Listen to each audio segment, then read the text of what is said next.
चलिए, आज एक बहुत ही मजेदार वायरल कहानी को परत दर परत खोल कर देखते हैं और समझते हैं कि आखिर इसमें ऐसा क्या था जो इसे इतना खास बनाता है। तो कोई कहानी वायरल होती कैसे है? असल में इसके पीछे कुछ बहुत ही खास वजह होती है। और ये केस, ये तो इसका एक परफेक्ट उदाहरण है। तो चलिए शुरू करते हैं।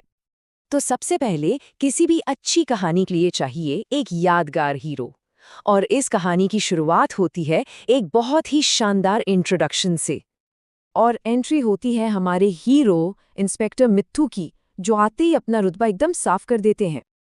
और यहीं पर आता है कहानी का सबसे मजेदार हिस्सा, एक तोता जो खुद को जंगल पुलिस का शेर समझता है। मतलब सोचिए, यही वो हुक है जो किसी का भी ध्यान खींच लेता है। एक ऐसा कैरेक्टर जो है कुछ और पर मानता कुछ और है। अब हीरो आ गया तो एक प्रॉब्लम भी तो चाहिए, है ना? और इस कहानी में तो भाई साहब एक के बाद एक क्राइम सामने आते हैं।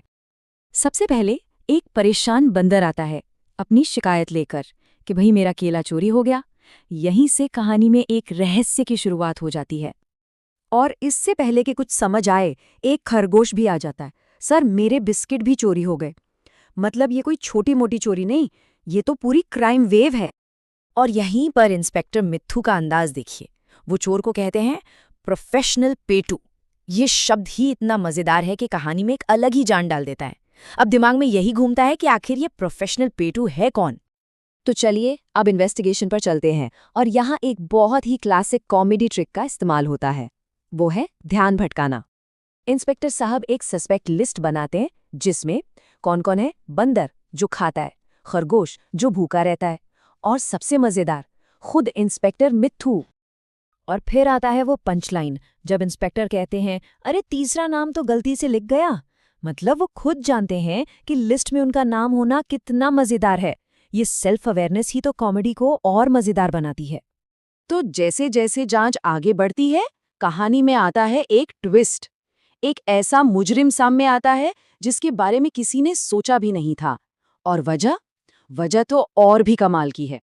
मुजरिम है एक गिलहरी, और उसका बहाना, मैं तो डाइट पर हूँ, ये तो मेरा चीट डे था। मतलब चोरी के लिए ऐसा बहाना कमाल है।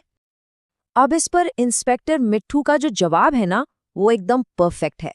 जब से डाइट शुरू होती है तब से चीट डे चालू हो जाता है। ये लाइन इतनी रिलेटेबल और मजेदार है कि सिचुएशन और भी फनी हो जाती है। और अब कहानी अपने क्लाइमैक्स पर पहुंचती है। यहाँ कहानी एक बहुत ही स्मार्ट काम करती है।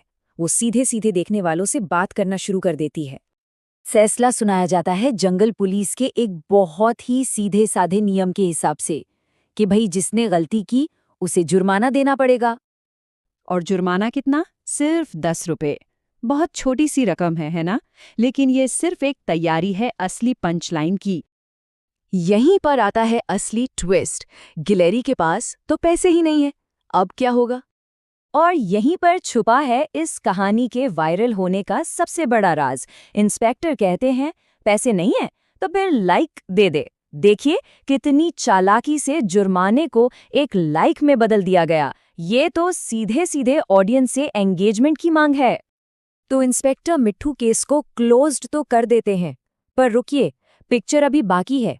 उनके पास देखने वालों के लिए एक आखिरी संदेश है, एक मजेदार सी धमकी कि अगर लाइक नहीं किया तो घर की कपबोर्ड चेक होगी। ये एक ऐसा एंड है जो लोगों को याद रह जाता है और उन्हें एक्शन लेने पे मजबूर करता है।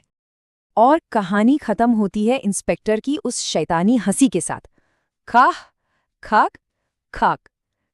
तो ये पूरा केस हमें क्या सिखाता है? यही कि एक वायरल हिट सिर्फ अच्छे कंटेंट से नहीं बनता, बल्कि इस कला से बनता है कि देखने वाले को कहानी का एक हिस्सा कैसे बनाया जाए।